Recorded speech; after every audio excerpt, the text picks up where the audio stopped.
మన ఇంట్లోకి ఎవరైనా దొంగలు వస్తే ఏం చేస్తావమ్మా? నువ్వు పెద్ద బిజినెస్ మ్యాన్ మరి నీది ఒక డూప్లెక్స్ బిల్డింగ్, ఇంటి ముందర 3 కార్లు ఆగినాయి.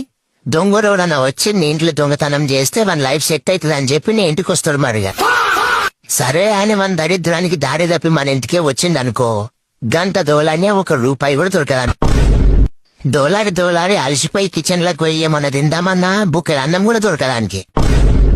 అయినా సరే కొన్ని నీళ్ళన్నా తాగుదామని చెప్పి ఫ్రిడ్జ్ ఓపెన్ చేస్తే అందులో కూలిపోయిన కూరగాయలు తప్ప ఏముండే.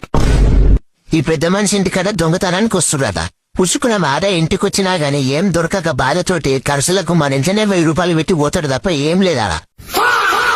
గంతకు దగ్గ పొంత అని ఇంట్లో నీకు తిండి పెట్టుడే ఎక్కువ అంటే ఇంకా నువ్వు నన్ను తెచ్చు. మన ఇంట్లోకి ఎవరైనా దొంగలు వస్తే ఏం చేస్తావమ్మా? నువ్వు పెద్ద బిజినెస్ మ్యాన్ మరి నీది ఒక డూప్లెక్స్ బిల్డింగ్, ఇంటి ముందర 3 కార్లు ఆగినాయి. దొంగడు ఎవడన్నా వచ్చి నీ ఇంట్లో దొంగతనం చేస్తే మన లైఫ్ సెట్ అవుతుంది అని చెప్పి నీ ఇంటికి వస్తాడు మరిగా.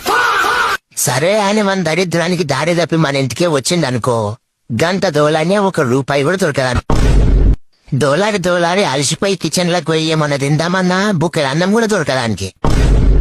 అయినా సరే కొన్ని నీళ్ళన్నా తాగుదామని చెప్పి ఫ్రిడ్జ్ ఓపెన్ చేస్తే అందులో కూలిపోయిన కూరగాయలు తప్ప ఏముండే.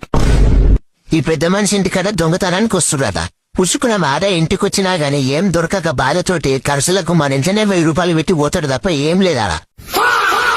గంతకు దగ్గ పొంత అని ఇంట్లో నీకు తిండి పెట్టుడే ఎక్కువ అంటే ఇంకా నువ్వు నన్ను తెచ్చు.